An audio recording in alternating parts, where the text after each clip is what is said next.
Muchísimas gracias, bienvenidos. Abrimos oficialmente el EduCamp 2021 y vamos a comenzar con esta primera sesión. La primera sesión dedicada a la innovación en ambientes mediados por tecnología, la innovación en la educación virtual, la innovación en la educación a distancia. Y tengo el placer de presentarles a un referente en precisamente los contextos universitarios mediados por tecnología.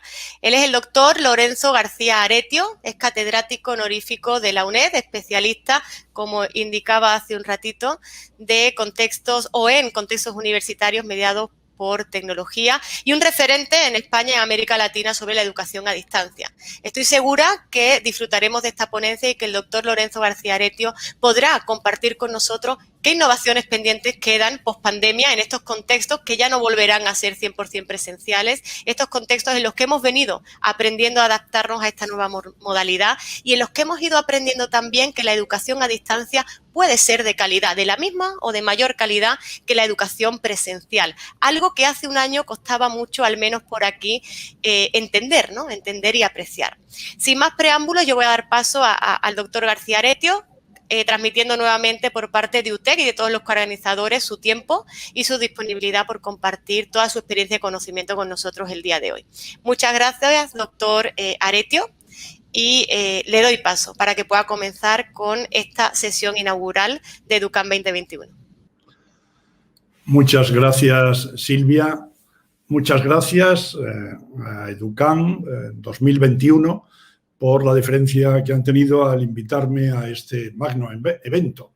Estoy encantado de estar con ustedes, con tantos hermanos iberoamericanos y de fuera de los países iberoamericanos y con ese querido país que es Perú, que como tantos países hermanos los llevo en el corazón desde hace muchos años. Y voy a tratar de responder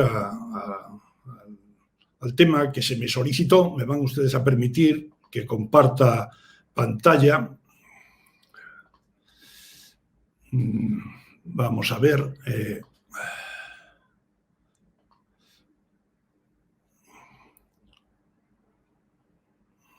Debería estar compartiendo pantalla, pero no logro ver la pantalla. Ahora parece que me la han activado ustedes, pero para ver la pantalla completa, no sé. Ahora lo estamos viendo en pantalla completa. Bien, me avisan si hay algún problema. Si hay algún problema, me avisan ustedes, por favor, para evitar el que no llegue toda la información que yo deseo transmitirles. El tema que les voy a desarrollar, la innovación pendiente post-pandemia, yo le he puesto un subtítulo porque es donde me voy a centrar. He estado hablando desde que comenzó la pandemia mucho de todo lo que supuso, desde las visiones que se tenían de los formatos no presenciales de educación antes de la pandemia, luego lo que sucedió durante el confinamiento y posteriormente hacia dónde vamos en las propuestas post-pandémicas o post-COVID-19. Voy a tratar de dar aquí un pequeño paso más y hablar en la post-pandemia de lo que pueden ser la integración de las variables educativas, que yo creo que es hacia donde vamos, o al menos hacia donde yo creo que deberíamos ir. El planteamiento que les voy a hacer lo voy a distribuir en 4 pasos, en 4 fases: innovación y resistencias, ligar el tema de la innovación con el problema de las resistencias. En segundo lugar, que más allá de que ha existido siempre innovación, de que han existido siempre resistencias, pues hace más de un año nos llegó el confinamiento y esto ha sido un hecho universal, una catástrofe universal, y ahí está. ¿Qué sucedió? Y después del confinamiento está llegando, en unos países antes, en otros países después, ya llegó lo que ha supuesto el post-confinamiento, la post-pandemia, y ahí me voy a centrar en el innovar, a lo que me estaba refiriendo en el subtítulo que le he dado a la ponencia, integrando variables educativas, para después hacer unas breves reflexiones finales. Bien, pues vamos allá. Innovación y resistencias. Y ustedes, el tema de la innovación lo vengo trabajando desde hace ya muchos años, a inicios de los 90, en mis conferencias y demás. Yo trataba de trasladar lo que es mi entender sobre la innovación educativa, sobre la innovación en educación. Publicado ya en el año 94, yo hablaba de que podemos referirnos a la innovación en educación cuando acometemos una acción intencional, deliberada, para introducir algún cambio. Vamos a introducir algún cambio, pero no porque sí.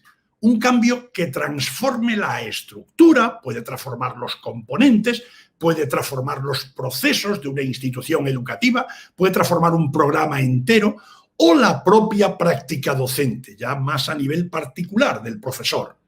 Pero tampoco el transformar para que todo quede igual en cuanto a los efectos, sino con el fin de mejorar o con el fin de ofrecer otras alternativas educativas que puedan ser igualmente eficaces.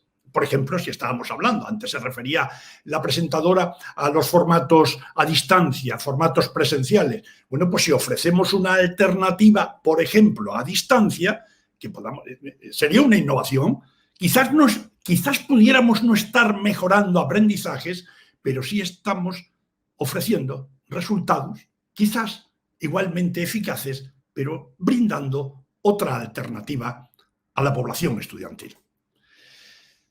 Lo que sucede es que cuando se han acometido cambios e innovaciones, siempre han existido resistencias a lo nuevo. Siempre han existido resistencias a lo nuevo. Vean ustedes esta imagen. Ilustres pensadores de hace muchos siglos podían hacernos ver que la escritura y que la imprenta llegaban a destruir la memoria, a debilitar el pensamiento. Esas innovaciones de lo que era la escritura, de lo que era la imprenta, se podía decir por ilustres que eso era negativo. Existía resistencia, de alguna manera, a admitir que la escritura o que la imprenta podían suponer un beneficio, una transformación que mejorase. Un muro y palos en la rueda. Miren, en educación de poco vale el que nos esforcemos en tener unas excelentes bases teóricas, una buena planificación, unos docentes que estén bien capacitados, bien entrenados, ilusionados, incentivados, unos recursos adecuados. Digo que de poco vale si chocamos contra resistencias fuertes, resistencias como un muro contra el que nos damos y que no podemos atravesarlo, o donde nos ponen, como digo, palos en las ruedas. Si chocamos contra resistencias fuertes y no somos capaces de batirlas.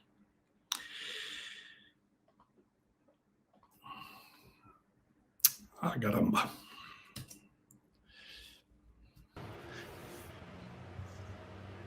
¿Qué cambios se pueden generar en la educación y que generan una serie de resistencias?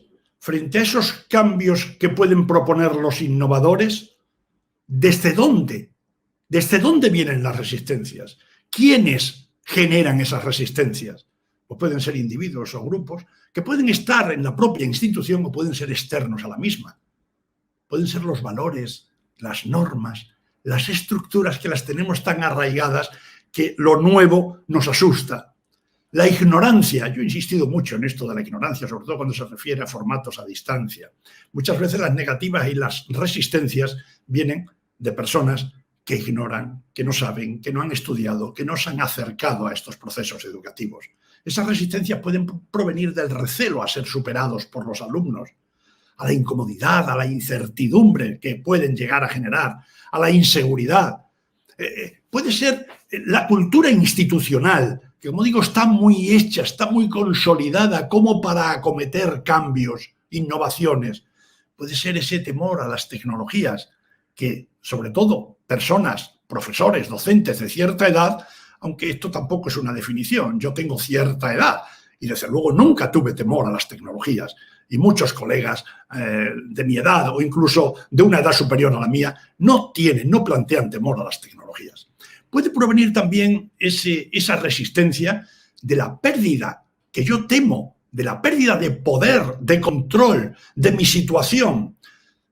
puede proceder de que realmente pensemos que nuestra institución no dispone de los recursos adecuados para acometer todo eso todas esas maravillas que se nos están contando de las innovaciones o de los cambios que nos están proponiendo. Luego también hay que tener en cuenta la dirección o el grado o la intensidad de esa innovación. No es lo mismo un pequeño cambio que introducimos que un potente cambio que de alguna manera movilice las propias estructuras. ¿En qué sentido va la innovación? ¿Hacia dónde? ¿Con qué grado de intensidad? Y no es lo mismo finalmente sumar o complementar algo que venimos haciendo como sustituir o eliminar. Todo esto son elementos que tendremos que barajar y que probablemente en nuestras instituciones nos hemos encontrado con situaciones similares por parte de colegas, por parte de personas cercanas, por parte de conocidos en otras instituciones, etc. Son resistencias que se generan frente a esos cambios que pueden proponer, como digo, tanto sea desde dentro como sea desde fuera. Pero oiga, ¿y si estos cambios que se proponen no es que se propongan, sino que son impuestos? Imposición de un cambio, ¿verdad que lo tenemos muy reciente? Ya antes, resistencias había frente a lo no presencial con tecnologías. Y claro, la pregunta que yo me hago es, ¿se puede aprender, diría, con calidad, sin la permanente presencia del docente? Esto, mis queridos amigos, está más que probado. Yo les propongo esta pantalla, pero no me voy a detener en ella, porque sería, de alguna manera, lo tengo muy desarrollado, e incluso en YouTube pueden ustedes encontrar propuestas mías en este sentido. He seleccionado ahí una serie de argumentos de resistencia que los resistentes, los tenaces contra los formatos no presenciales, han venido publicitando, y qué les voy a decir a ustedes durante el tiempo del confinamiento. Esto de la educación a distancia de los formatos no presenciales tiene un reducido campo de acción. Son sistemas muy rígidos, los materiales son muy rígidos, los estudiantes son pasivos, falta socialización, es muy restrictivo para muchos, solo vale para unos cuantos. Se da la despersonalización, los estudiantes son tratados como números. La evaluación es poco creíble en estos sistemas virtuales a distancia. Se duda también de la calidad del mensaje. Fíjense ustedes, por ejemplo, por detenerme, me puedo detener a darles las respuestas en cada uno de estos elementos, pero he dicho que está muy desarrollado ya esto en la red y no me voy a detener, pero hablaba de la calidad del mensaje que se ha señalado como uno de los elementos negativos. Vean ustedes este mensaje mismo, que ustedes lo están siguiendo de forma síncrona. Si les ha gustado alguna parte de mi exposición, qué bien que mañana lo pueden volver a ver y la pueden dar para atrás. Y si algo les interesó, si algo no entendieron, se duda de la calidad del mensaje. También se habla de los logros en afectos y actitudes que son muy dudosos en estos sistemas. Y miren ustedes, el último argumento de resistencia es al que yo de alguna manera le doy más credibilidad. Existen brechas digitales que se hacen mucho más notables con estos sistemas digitales. Evidente. Pero aquí no tenemos la solución, los docentes. Serían las administraciones públicas, los poderes públicos, que garantizasen el derecho universal a la conectividad, el derecho universal a la disposición de esos dispositivos en calidad y en cantidad suficiente en los domicilios para que los niños, los adolescentes, los jóvenes pudieran seguir los sistemas de enseñanza y aprendizaje que se tengan establecidos en cada situación. Como digo, no voy a desarrollar esos elementos, lo tengo ahí sintetizado. Ustedes pueden acudir a estas cuestiones, a estas propuestas, tanto en la literatura publicada, evidentemente por mí, pero también por otros colegas, como desde los mismos vídeos de YouTube. Bueno, en todo esto existían esas resistencias a todos estos formatos antes del confinamiento. Como digo, que no es lo mismo un cambio propuesto que un cambio que se hace por real decreto, por norma gubernamental, por ley. Llegó el confinamiento allá por el mes de marzo, quincena arriba, quincena abajo, en gran cantidad de países de todo el globo terráqueo.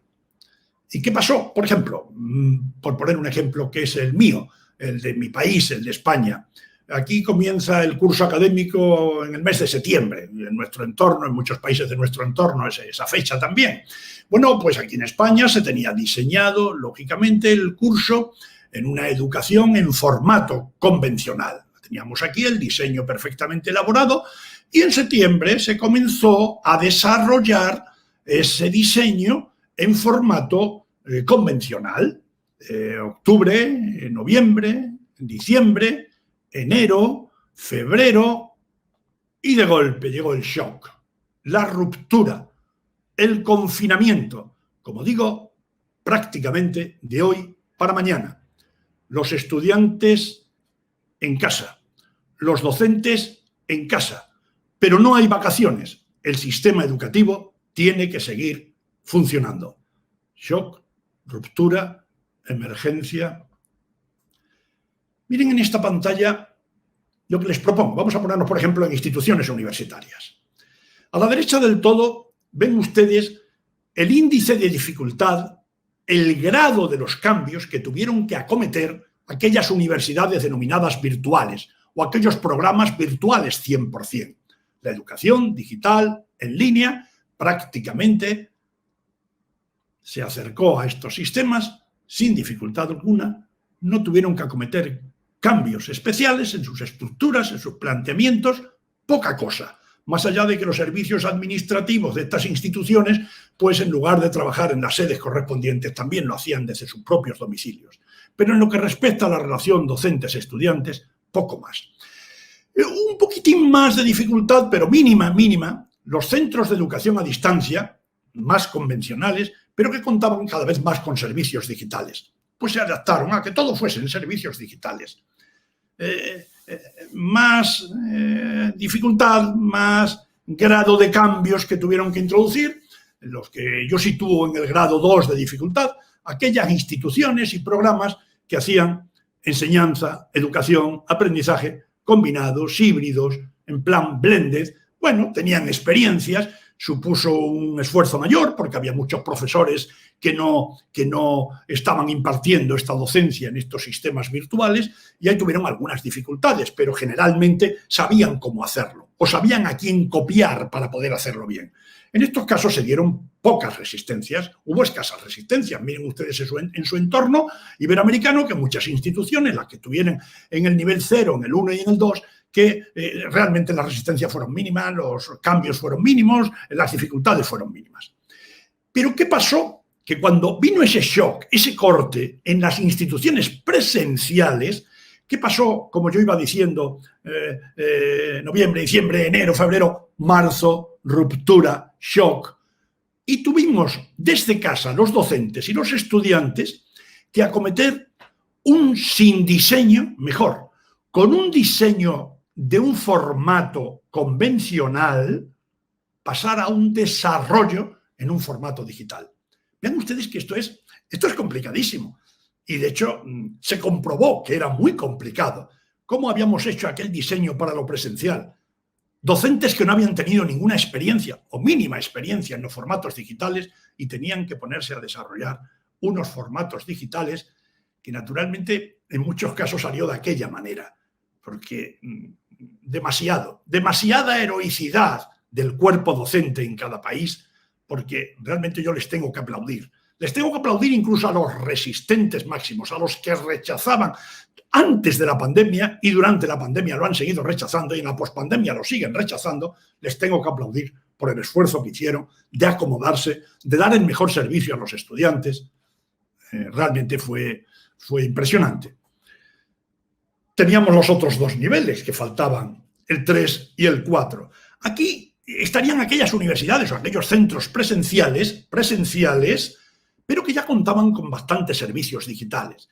Ya tenían su propia plataforma, ya los estudiantes hacían trabajos en casa, podía haber algo de aula invertida incluso en estos sistemas. Bueno, evidentemente ahí había ya un índice de dificultad serio, un nivel 3 le ponemos ahí, un grado de los cambios importante, y no digamos ya en el nivel 4, donde eran instituciones clásicas, convencionales, presenciales. Afortunadamente de estas cada vez hay menos, pero ahí el índice de esfuerzo, el índice el grado de los cambios fue muy importante. Y entonces ahí pueden ustedes imaginar que las resistencias fueron muy serias, muy fuertes. Probablemente tengan ustedes en sus mentes imágenes de colegas, de instituciones, de programas donde esto se hizo palpable. Pero claro, ahora existen llegado a esta situación de confinamiento, más razones aún para resistir. Vean ustedes todas las que decía antes, o de dónde procedían las resistencias de antes. Pero claro, es que esto ha sido una solución urgente y de ruptura, muy abrupta, de crisis, de emergencia, precipitada, como decíamos, y sin diseño alguno. Nadie nos dijo que iba a haber una pandemia de estas características y que estaba basada en diseños para la presencia. Aquí se dieron las brechas, importantes brechas, sobre todo en los grupos vulnerables, en países más necesitados, en países con un nivel económico pues más bajo. Pero también se dieron muchos desánimos por razón de las brechas o sin brechas, porque los estudiantes tampoco estaban preparados para esta circunstancia y no recibían de los profesores elementos motivadores suficientes como para mantenerse aquellos que podían enganchados a la pantalla del ordenador. Desánimos, abandonos por parte de los docentes, aversión, de algunos docentes, aversión, desconocimiento de qué va esto, sin capacitación porque no hubo posibilidades de preparar a los profesores y en muchos centros no existían unidades de apoyo para los docentes. Problemas de desconfianza grandes sobre la evaluación. ¿Pero qué fiabilidad puede tener una evaluación hecha a distancia? Por Dios, ¿a dónde va la evaluación presencial? Mi estudiante sentado en el pupitre, que yo lo controlo, que yo lo vigilo. Todas estas situaciones se sumaron a las resistencias de las que ya hablábamos antes. ¿Qué pasaba con las reacciones de los docentes? Miren, si hiciésemos aquí una tormenta de ideas, seguro que esas 4 que yo he seleccionado se podrían convertir en 8, en 10 o en 24. Yo he seleccionado estas 4 como más significativas. Docentes que rechazaron, probablemente ya lo rechazaban, que rechazaron frontalmente el tener que enseñar, el tener que educar, que sus estudiantes tuvieran que aprender de esta forma a través de las tecnologías digitales. Rechazo a las circunstancias por todas aquellas razones que yo decía antes de por qué se rechazaban los formatos no presenciales, por qué se rechaza la educación a distancia. Hubo otros profesores que tuvieron una adaptación resignada, otros deseos de aprender y otros que fueron los proactivos, los innovadores, los que tanto ganaron, los que tanto aprendieron de esta pandemia. Aquí se dio en estos 2 primeros un desconcierto, una inseguridad total, un poquito menos en los segundos que en el primero, pero yo diría aquí, esta sería una frase que me gustaría que quedase a lo largo de toda mi presentación. Mis amigos, ahora o nunca. Ahora o nunca con estos 3 grupos de docentes. Aquellos que se adaptaron resignadamente a las circunstancias, ¿qué le vamos a hacer? Hay que hacerlo, hay que intentar sacar el mayor fruto posible, hay que intentar no defraudar a los estudiantes. Aquellos que tenían deseos de aprender, de buscar cómo se puede hacer esto, voy a participar en un webinar que se va a celebrar mañana sobre estos temas, voy a leer, voy a escuchar, y aquellos proactivos innovadores que incluso iban por delante de las innovaciones que se estaban proponiendo. Estas situaciones son interesantes tenerlas ahí. Entonces, ahora o nunca en estos 3 tipos de docentes, porque situación como la de ahora para acometer innovaciones difícilmente vamos a encontrar en el futuro. Pero bien saben que la innovación con tecnologías exige de formación, de capacitación. Y entre otras habilidades serían esas competencias para la educación digital. Hay que formar al profesorado. Pero mire usted, sí que aquí somos un centro presencial que no precisa. Al del centro presencial hay que formar. Evidentemente no nos podemos enfrentar a una situación similar. Dios no lo quiera, pero si dentro de un año, dentro de 2 años, viene otro virus distinto del COVID-19 y otra vez tenemos... No puede suceder lo mismo. No nos pueden pillar de la misma manera. El docente tiene que estar preparado y las competencias digitales tienen que estar adquiridas y los estudiantes tienen que saberse manejar en estos entornos. También reducir las resistencias, esos profesores que se tienen que formar a esos formatos educativos no presenciales y a las tecnologías en educación. Ustedes que están siguiendo este congreso son con seguridad todos innovadores. Desde luego son de los 2 bloques últimos que yo ponía en la diapositiva anterior. Estos 2 bloques últimos, aquellos que tienen deseos de aprender, aquellos que son proactivos e innovadores. Probablemente si no, no se hubiesen inscrito en este congreso. Probablemente los haya del segundo nivel, aquellos que se adaptaron resignadamente y que una vez adaptados dicen, caramba, puede haber cosas positivas que las podemos aprovechar. Bueno, pues entonces reducir esas resistencias y miren, tratar de responder, por ejemplo, a estas preguntas. Son 2 preguntas muy simples y yo se las pongo aquí. Mire, a la izquierda arriba yo les propongo, es decir, a ver, no todas las tecnologías valen para todos los diseños, para todas las actividades, para todas las metodologías. Quitemos esto de la cabeza. No todas las tecnologías valen para todo. No a todas las metodologías le puedo aplicar las mismas tecnologías. Por tanto, arriba a la izquierda, en la diapositiva superior izquierda, diría, tengo varias tecnologías. ¿Qué tecnología para estos contenidos concretos que vamos a trabajar? ¿Qué tecnologías para esta metodología concreta? ¿Qué tecnología de las varias? No todas valen para todo. Y en la imagen inferior derecha diríamos que me están ofreciendo una tecnología. La pregunta que yo me tendría que hacer, por ejemplo, ¿qué actividades o qué metodología concreta puede aprovechar mejor esta tecnología? Que, por ejemplo, los técnicos, los informáticos, me están diciendo que sirve para esto, para lo otro, y que yo puedo hacer y que yo puedo dejar de hacer. Bueno, ¿es usted docente o es usted pedagogo, experto en estos temas, quien de alguna manera puede decir, es que para esta metodología, es que para este tipo de actividades, esta tecnología sería la mejor? Creo que son dos preguntas interesantes que no nos las solemos hacer. Nos venden esto y esto lo aplicamos para todo. Bueno, pues hay objetivos, hay contenidos, hay actividades, hay métodos, hay sistemas de evaluación que pueden valer más o menos según casos. Mire, vuelvo con la diapositiva primera. Aunque la innovación, atención, no es solo incorporar tecnología. Siempre digo que las tecnologías jamás han sido garantía de éxito. No nos garantizan el éxito académico las tecnologías, sobre todo si no están bien usadas, si están integradas dentro de los diseños. Entonces, con incorporar tecnologías o con cambiar alguna estrategia no tenemos suficiente, tenemos que cambiar para transformar. Y amigos, me voy a centrar en la propia práctica docente. ¿Por qué ir a innovaciones o cambios institucionales? O ir a innovaciones o cambios del sistema educativo de Perú, por ejemplo, o de España. Eso es una tarea ardua y mucho más compleja, que depende de que se convenzan los políticos y que peleen entre ellos para llegar al final a una solución aceptada y consensuada. Así es que la propia práctica docente con el fin de mejorar, porque si no vamos a mejorar o brindar una alternativa que sea igualmente eficaz, pues ¿para qué? ¿Para qué esforzarnos? ¿Para qué desgastarnos? ¿Para qué invertir tanto esfuerzo? Bueno, y así entraríamos en esta tercera parte, que es de alguna manera la que yo he querido dar el giro, es decir, por dar alguna cuestión más concreta. Yo hablo de innovar, vamos a la pospandemia, ¿verdad? Vamos a innovar integrando variables educativas. Vamos a ver cómo podríamos llevar a cabo una innovación que la pudiéramos hacer los docentes. Lo ideal sería que fuesen departamentos docentes. Lo ideal sería que fuesen centros, por ejemplo, facultades universitarias enteras. Uy, qué bien si fuese toda la universidad, por ejemplo, toda mi universidad, digamos la UNED, o universidades cercanas a la mía, o puede ser la Universidad Complutense, o la Universidad de Barcelona, o la de Sevilla, o cualesquiera de las universidades de todos los países de Iberoamérica. Sería ideal. Pero nosotros a donde podemos llegar, y las personas que me están escuchando, donde podrían llegar esas innovaciones que de alguna manera la propia práctica docente la pudieran mejorar. Bien, cuando hablamos de innovación y hablamos de pospandemia, pues todos tienen en mente el Blended. El Blended se puso de moda.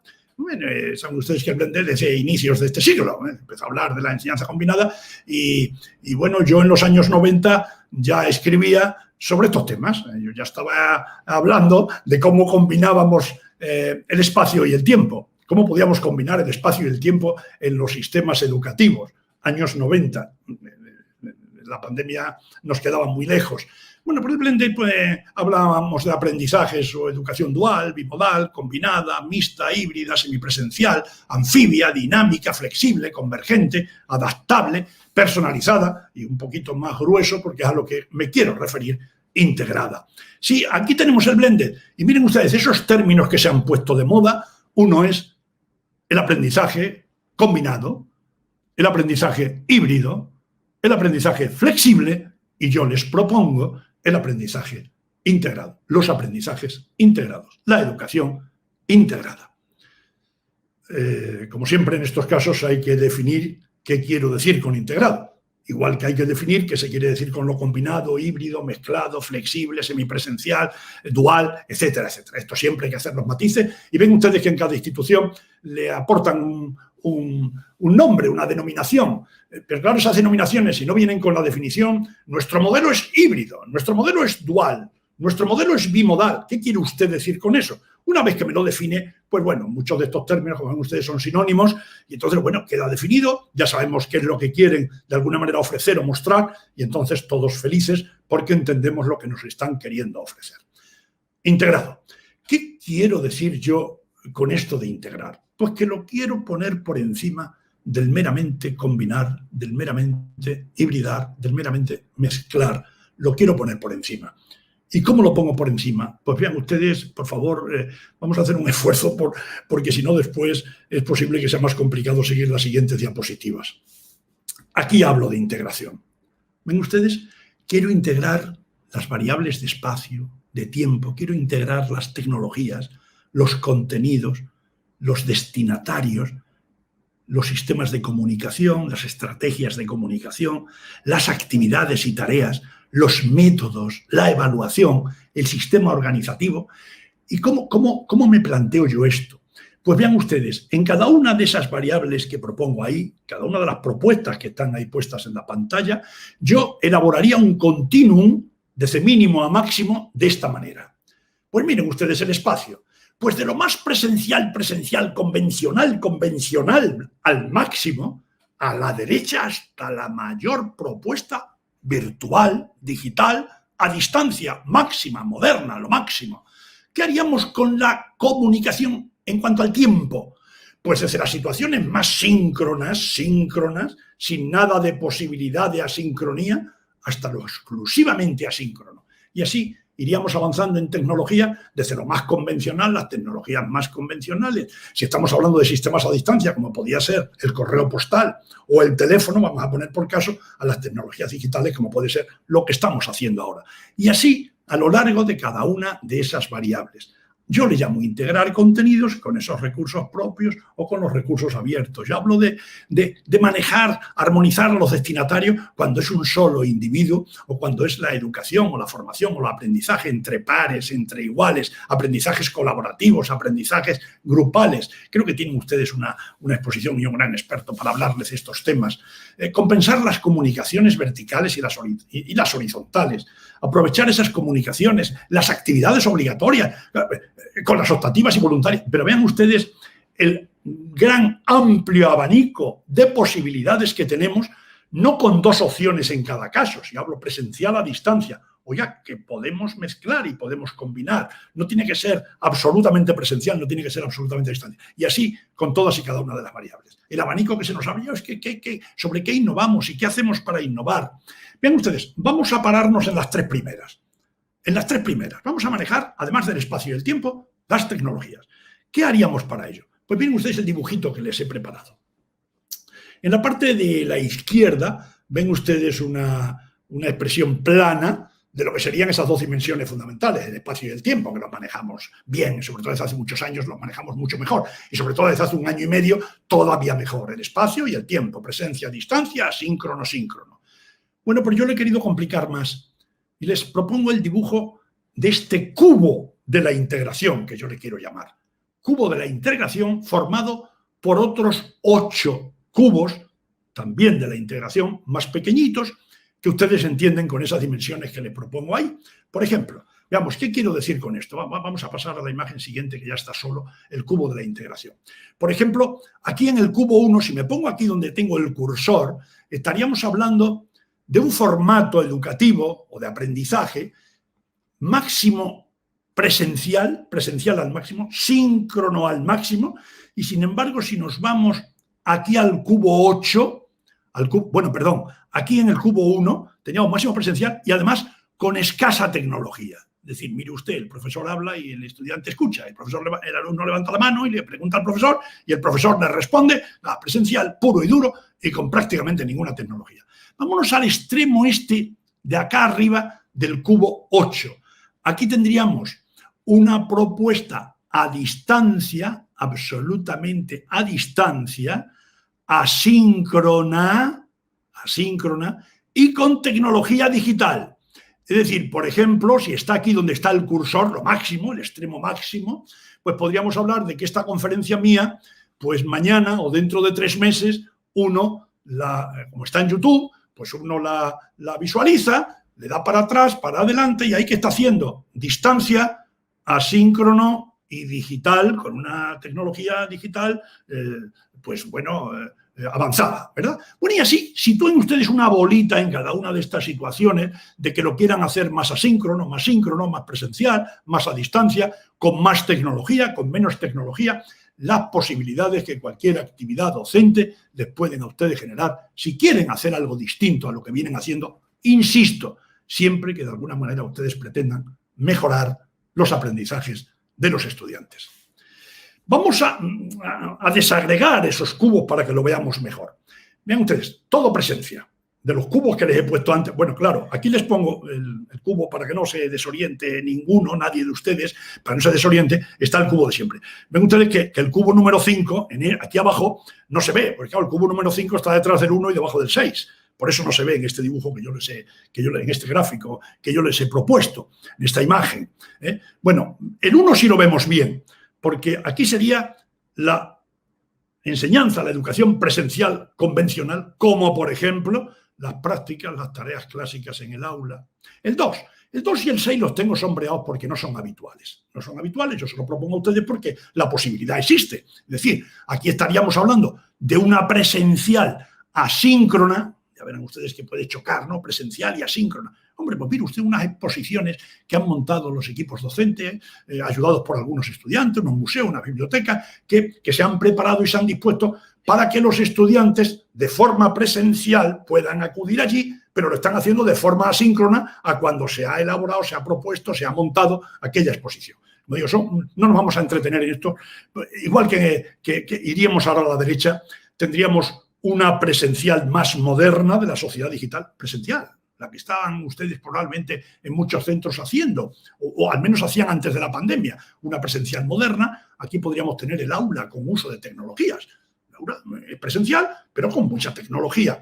O podríamos hacer la número 6, también menos habitual, pero podríamos hacer, qué sé yo, una realidad virtual, realidad aumentada, realidad mixta, en presencia, es decir, preparamos todos los dispositivos y los estudiantes en otro momento que ni siquiera tiene que estar allí el profesor, pero los recursos están en el centro, puede el estudiante seguirlo.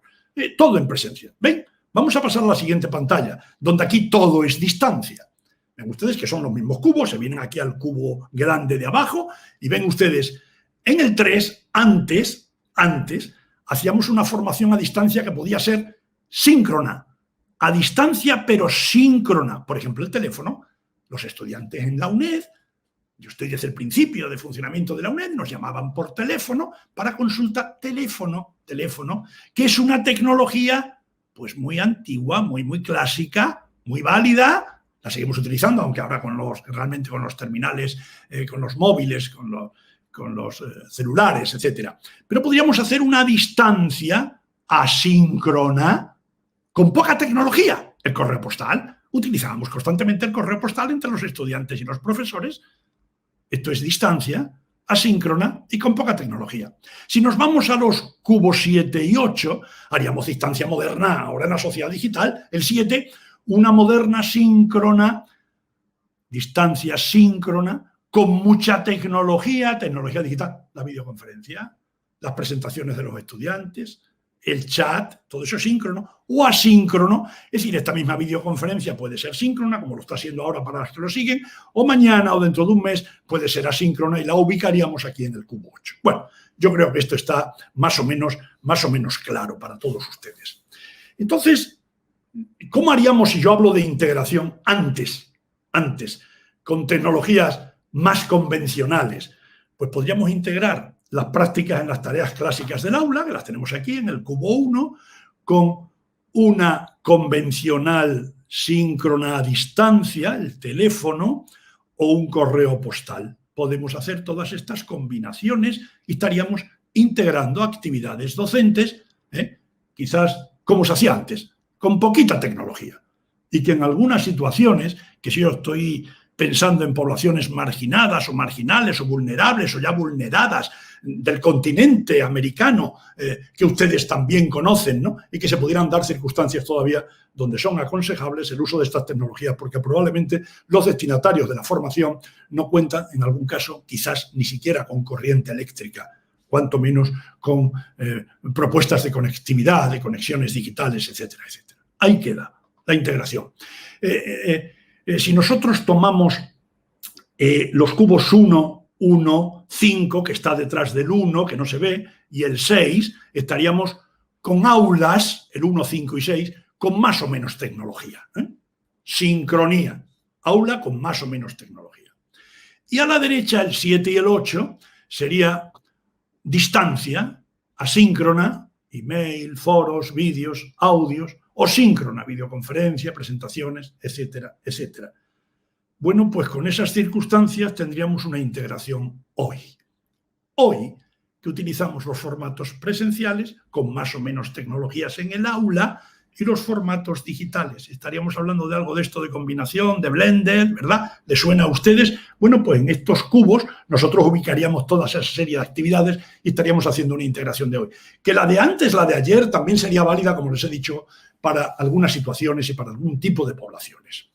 Y claro, la integración total pues sería tratar de manejar según poblaciones, según nivel del curso, según la índole, según las características de la asignatura, de la disciplina, de la materia. No es lo mismo una asignatura de derecho político que una asignatura de tecnología o de mecánica, o de, evidentemente, para que naturalmente pudiéramos arbitrar unas innovaciones, unas mejoras, unos cambios u otros. Bueno, y ya que tenemos los cubos, este cubo de la integración, este gran cubo con esos 8 cubitos, ¿qué podemos introducir en esos 8 espacios tridimensionales? Porque usted nos está estrujando ahí para ver si podemos colocar y podemos hacer. ¿Qué podemos hacer realmente? Si yo quiero trabajar con el 1, o con el 3, o con el 8, o con el 7, ¿y qué podría yo hacer ahí? Pues miren ustedes, claro, esto ya daría la conferencia entera. Ya con esta diapositiva nos ponemos a trabajar en la conferencia entera. Miren ustedes, a la izquierda, ¿se acuerdan que yo les ponía una diapositiva donde hablaba de responder a 2 preguntas? Pues miren ustedes, pueden ubicar en esos espacios virtuales de esos cubos, esos espacios tridimensionales de cada uno de los cubos, es un espacio tridimensional. Finalidades, objetivos, diseños, contenidos, actividades, metodologías, evaluación. Pero a la derecha ya les pongo acciones docentes que no llevan un orden lógico, si quieren ustedes, esto lo podrían ordenar. Acciones docentes, actividades, metodologías. ¿Qué pueden ustedes hacer? Hombre, pues yo hago mucho la lección magistral, o yo le pregunto a los alumnos y ellos me responden. O los alumnos me preguntan y yo les respondo. Podemos hacer ensayos, trabajos individuales y grupales. Se pueden hacer actividades docentes como lectura, audiciones, visionados, o simulaciones y laboratorios remotos, o tormentas de ideas, generación de ejemplos, o síntesis, resumen, evaluación con todas las técnicas y estrategias a vida y por haber, test, cuestionarios, encuestas, búsquedas, procesamientos, juegos, prácticas, ejercicios, presentaciones y defensas de trabajo, mesas redondas, paneles, debates, críticas de arte, comentarios, etcétera. Que venga un experto externo a contarnos que haya propuestas de resolución de problemas, de proyectos, de descubrimiento, estudios de casos. Y luego ahí abajo les pongo etcétera, etcétera, etcétera. Porque naturalmente este catálogo, esta lista que yo les propongo a ustedes, la pueden ampliar. Pero fíjense si en sus equipos docentes pueden trabajar con esto. Introduzcan en esos espacios tridimensionales, si cada una de estas líneas son una bolita o 2 bolitas, las pudiéramos significar como bolitas, verán ustedes.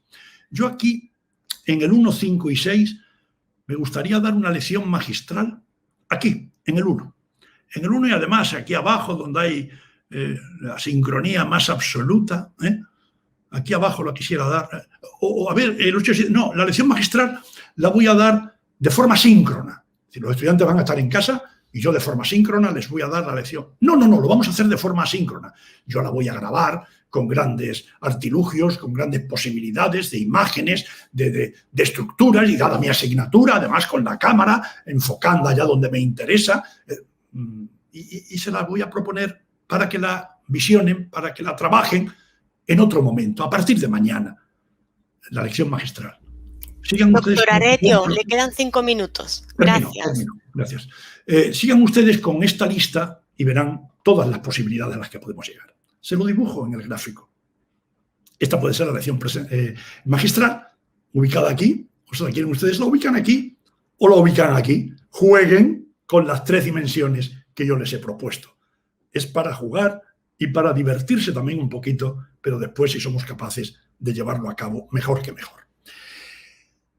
Y ya está, dice uno, espacio, tiempo y tecnología. No, yo ahora les propondría espacio, tiempo y destinatarios. Es decir, dirigido a un estudiante individual, a los pares, a los iguales, aprendizaje colaborativo, grupos pequeños, grupos medianos, grupos grandes. Es decir, este mismo juego que hemos hecho de tiempo y espacio, si quieren ustedes lo hacen con los destinatarios, grupal e individual, o si quieren ponen ustedes aquí el individual primero y el grupal allá. Vean ustedes las combinaciones que podrán hacer igual que hemos hecho antes. Y así sucesivamente con otras variables que podemos presentar. Miren, para esta docencia integrada e innovadora y para cualquier docencia hay que considerar que los estudiantes pueden oír, leer, visionar una imagen, escuchar y ver de manera activa, hablar, debatir, hacer hablando. ¿Cómo se retiene mejor? ¿Cómo retienen los estudiantes mejor? Pues con estas variables que les he propuesto, que pretendan, ustedes manejan esas variables para que pretendan acciones cognitivas, procesos cognitivos que son muy fáciles. Aquí abajo, Bloom nos contaba esto, que para mí fue tremendamente útil. Solamente que los alumnos aprendan a definir, a nombrar, a describir. Eso es pobre, pero ya es algo. No, que aprendan a interpretar, a asociar, que aprendan a ejecutar, a comparar, a revisar, a generar, a producir, a construir, que sería lo más elevado de todo ese desarrollo y proceso cognitivo. Valga lo de antes, la diapositiva anterior, valga la de antes, para pretender esto que está aquí. Pero, ¿verdad, mis queridos amigos, que lo que sucede es que a veces nos quedamos aquí? ¿Dónde? Aquí. Muy pobre. Nos conformamos con que los estudiantes lean, oigan, vean, escriban y vuelquen en un examen. Quédense con esto, por favor, que es que nos quedamos muchas veces ahí. Y fíjense ustedes si en la escala hay partes superiores que se pueden mejorar. Ya termino. Caminamos hacia modelos educativos, insisto, integrados, combinando lo bueno en ese cubo que hay a la derecha, todas las posibilidades de integración que quedan a la derecha, posibilidades infinitas. Entiendo que todo esto es muy denso, que probablemente pues, para una exposición puede quedar, pero como esto queda grabado, ustedes pueden desarrollarlo después. Pero para estos aprendizajes educativos integrados, se precisa de un ecosistema educativo digital y de docentes capacitados y convencidos de las bondades de la innovación. Miren, en educación las tecnologías no garantizan nada, ya lo he dicho antes, pero no olvidemos esto. ¿Hubo brecha digital en el confinamiento? Sí, por supuesto, tristemente la hubo. Pero las tecnologías, no lo olvidemos, salvaron el sistema educativo a nivel mundial. Si el COVID-19 se hubiese producido hace 50 años, millones de estudiantes habrían perdido un año. Quizás para los más resistentes, para los que rechazan, les podría venir bien esta afirmación. Mis queridos amigos, asumimos que estando en una sociedad digital y que los estudiantes hoy son digitales, entonces muchas prácticas educativas deberían ser digitales. ¿Asumimos esto? ¿Esto es innovación? Miren ustedes, si cumplen los requisitos de la derecha, que ya se los he explicitado a ustedes, esto sería innovación. Animen ustedes, anímense, amigos, a llevar a cabo innovaciones. Si no lo hace la institución, los propios equipos docentes, ustedes mismos, ahora o nunca apostemos por esa innovación, por la flexibilidad, por el dinamismo, por la integración de variables según posibilidades, según las brechas que ustedes mejor que yo bien conocen. Ha sido todo, mis queridos amigos. Muchas gracias. Muy bien, muchísimas gracias, doctor Aretio. Ha sido una conferencia, creo, muy interesante y por lo que nos comentan en el chat, pues se ha seguido muy de cerca. Yo tengo aquí varias preguntas que les voy a hacer que me han llegado de nuestros participantes. Y mire, la primera viene al hilo de lo último que nos acaba de compartir, el tema del dinamismo. Y la pregunta es la siguiente: ¿cómo se puede manejar y dinamizar de manera exitosa un aula grande, un aula virtual de más de 100 o 200 estudiantes, como a veces se encuentran en las carreras de ingeniería o carreras técnicas? Bueno, pues claro, la pregunta es muy pertinente porque, lógicamente, la duda puede surgir: ¿cómo mantengo yo en atención a los estudiantes? Pues mire, usted no puede mantener en atención a los estudiantes si lo que trata es hacerle una exposición, aquella lección magistral a la que me refería antes, un monólogo, donde usted se le está viendo como se me está viendo a mí aquí en la pantalla y me aguantan los estudiantes así una hora. O en tiempos de confinamiento, no solo una hora, sino que después viene el colega que le va a soltar pues otra exposición en estos formatos. No, es que así no se puede hacer. yo dudé si proponerles a ustedes también algo que tengo preparado de cómo desarrollar, por ejemplo, una hora en este tipo de formatos. ¿De qué manera manejamos esto? ¿De qué manera proponemos preguntas y cuestiones a los estudiantes que ellos vayan resolviendo y después hacemos puestas en común? ¿De qué manera estructuramos por pequeños grupos y que después de alguna manera nos alimenten las dudas que se han generado, las conclusiones a las que han llegado los estudiantes? ¿De qué manera podemos hacer esto atractivo para que dinamizar una clase con 100 estudiantes, si ese dinamizar supone que yo me pongo a hablar durante una hora y no sé cómo tenerles atentos? Bueno, diríamos en principio, si usted es capaz de tenerlos atentos en la presencial, usted es un gran docente y es posible que los tenga también atentos aquí. Pero no, esto tiene muchas más posibilidades, de que usted puede dejar para después unos minutos para que hagan la puesta en común, para que respondan, para que se pongan de acuerdo entre ellos, para que mañana lo volvamos a ver, para recomendarles unas lecturas, un vídeo determinado. Se puede dinamizar y además con grandes posibilidades, y les garantizo que funciona en bastantes casos mejor que en los formatos presenciales. Muy bien, muchísimas gracias. Le voy a hacer la segunda pregunta. Para poder garantizar el éxito, principalmente en la asincronía, necesitamos trabajar la autonomía del estudiante. ¿Cuáles son los apoyos más necesarios para el desarrollo de esta práctica?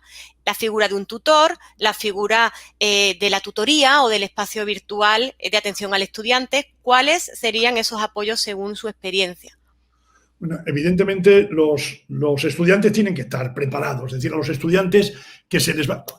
Con el confinamiento no hubo posibilidad de prepararlos, pero naturalmente sí a los estudiantes. Por ejemplo, qué sé yo, en mi universidad, en la UNED de España, lo que se hace es lo que denominamos un curso de acogida, donde se les prepara precisamente para que puedan seguir tantas situaciones en nuestros centros asociados también la posibilidad de la presencia, pero sobre todo situaciones de sincronía y de asincronía. Y para que no se desconecten, es decir, esto se les fomenta mucho, la posibilidad de manejar la plataforma y que en situaciones de sincronía sepan hasta dónde pueden llegar, y de asincronía. Sea la sincronía y la asincronía en comunicación vertical, profesor-estudiante, sea lo que yo diría mejor, más que unidireccional, bidireccional y mejor que ello, multidireccional, con los iguales, con los pares y con los docentes. Es una forma de mantenerles activos, de mantenerles enganchados, de mantenerles ilusionados para conectarse mañana, porque mañana van a hacer una experiencia, van a llevar a cabo una actividad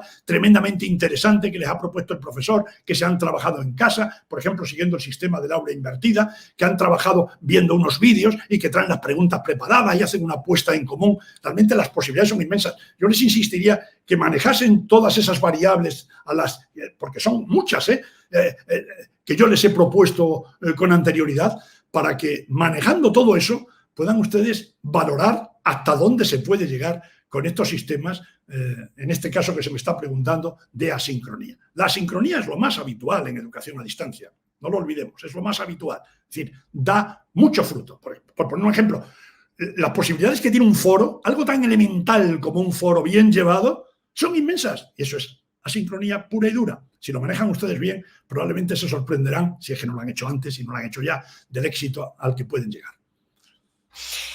Justo después de esa pregunta, doctor Aretio, venía el tema del foro, ¿no? ¿Cuál es el rol de un foro en estas situaciones? Sobre todo foros en aulas muy numerosas. ¿Cómo se dinamiza? ¿Cómo podemos garantizar esas respuestas en un corto plazo? Y nuevamente se lo vinculo con la pregunta anterior. ¿Cuáles son los apoyos más necesarios? ¿Tener un tutor como apoyo? Tener una persona que, además de lo que es el profesor principal, nos ayude a desarrollar esta clase para que no se nos desenganchen los estudiantes. Sí, bueno, es evidente que en el ejemplo que antes me puso usted, claro, yo por no extenderme demasiado trato de concretar. Si estamos hablando de 200 estudiantes, bueno, nosotros tenemos asignaturas en algún caso que llegan a los 10.000 estudiantes. Pero ¿cómo pueden manejar 10.000 estudiantes? Claro que nosotros tenemos una red de centros asociados con muchos profesores tutores, usted ha hecho alusión a ello, a los profesores tutores, y los profesores tutores, hombre, en esas asignaturas de tal número de alumnos, manejarlo siempre es complicado. Pero estos números que usted me está proponiendo, evidentemente, si ustedes lo tienen distribuidos por tutores, por profesores que ayudan, digamos, al profesor o al equipo docente principal de la sede central, Esto es imprescindible. Es decir, manejar un solo profesor a esos 200 estudiantes con mucho dinamismo, es complicado, por mucha flexibilidad que queramos darle. Se puede hacer si no es ya un número excesivo. Y evidentemente en los foros, pues esto hay unas técnicas, hay unas posibilidades de manejo de los foros. Tengo algo publicado al respecto. En el blog de Contextos Universitarios Mediados, que simplemente pues tienen que buscar por Aretio sale un montón de cosas si buscan en internet. Tienen ustedes ahí más de 80 entradas en el blog, más de 80, que yo escribí durante el confinamiento. Me propuse ir día a día, cada día, escribía dando respuesta a inquietudes que se me planteaban. Algunas de ellas muy genéricas, pero otras quizás mucho más concretas. Entonces, les digo que el foro es un arte. Hay profesores que se les da maravillosamente cómo manejan, cómo suscitan el interés de los estudiantes, cómo incentivan para que, cómo hacen determinadas preguntas que al alumno, diríamos aquí en España, le pique, le pinche, como para decir, yo tengo que responder aquí. Cómo de alguna manera entre lo obligatorio y lo optativo se saben manejar las situaciones concretas para que los alumnos tengan pues algo que a veces es difícil conseguir en estos sistemas, ese sentido de pertenencia. Yo pertenezco a esta universidad, pero si yo no estoy sentado en el aula, en el pupitre, allí con mi amigo Pedro, con mi amiga Carmen, como que me estoy dando con el codo, pues es que como yo he contado muchas veces, yo en uno de los primeros másteres virtuales que ha habido, de los primeros realmente, no conocí muchos más, que tuve estudiantes de 32 países diferentes, la mayoría de ellos de Iberoamérica. Esto estoy hablando de los años 90, atención, con la tecnología de los años 90. Yo les aseguro a ustedes que tuve la conciencia clara de que en muchos casos el mexicano con el argentino, con el peruano, con el español, daba la impresión de que se estaban dando con el codo. Oye, mira, dime, a ver cómo resolvemos, cómo hacemos años 90. Pónganle las tecnologías que tenemos actualmente. Claro que sí. Y tengo aquí una última pregunta. En algunos países, poco a poco, estamos volviendo al campus de forma presencial. ¿Desaparecerá el uso del aula virtual de aprendizaje, el LMS, o debemos seguir manteniéndolo? Yo diría, si quieren que sea muy tajante, muy rápido, nunca. Es decir, no va a desaparecer, no va a desaparecer. Miren, los profesores presenciales, aquellos, insisto, que los ponía en primer lugar, que es algo exagerado, pues yo creo que ese número cada vez es menor, ¿no? Los que rechazan de por sí, por definición, cada vez es menor. Lo que tantos profesores han aprendido con motivo, no hay mal que por bien no venga, pero vamos, mejor que no hubiese habido este mal, evidentemente, pero esas oportunidades que se generan ante las crisis, ¿no? Como ha sido el caso de la pandemia, lo que han aprendido tantos profesores, incluso los más que tenían más aversión hacia estos sistemas, lo que han aprendido, eso no se va a olvidar y lo van a seguir poniendo en práctica. Y se ha aprendido mucho colaborativamente. Se ha llegado a mostrar lo que hacía mi compañero Juan y lo que hacía mi compañera Adela. Qué interesante es, lo voy a intentar experimentar. No, esas aulas virtuales, esas plataformas que las universidades implementaron, se van a continuar manejando, se van probablemente a potenciar mucho más y se va a extraer de ellas todas las posibilidades que tienen, más allá de la conveniencia que puedan tener las sesiones presenciales. Y las sesiones presenciales, todo esto a través de los sistemas de aulas invertidas, a través de los sistemas de integración, de los que yo les he hablado. Fíjense las posibilidades que tiene esa integración a la que yo he aludido. Como para que se llaman. Claro, para manejar esa integración hace falta una plataforma, hace falta las redes, hace falta los sistemas digitales. Si no, no se podrían llevar a cabo. Yo, desde luego, entiendo que el futuro va por aquí.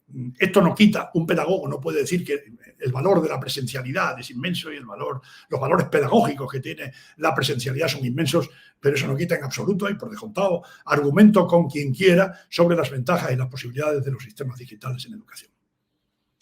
Muy bien, doctor García Aretio. Muchísimas gracias por su ponencia, por respondernos a estas preguntas y gracias a usted y a la UNED por compartir este espacio con todos nosotros. Así que muchísimas gracias y esperamos seguir. Ha sido un placer y hasta otra ocasión. Les tengo a todos ustedes conmigo. Gracias. Muchísimas gracias, Aretio.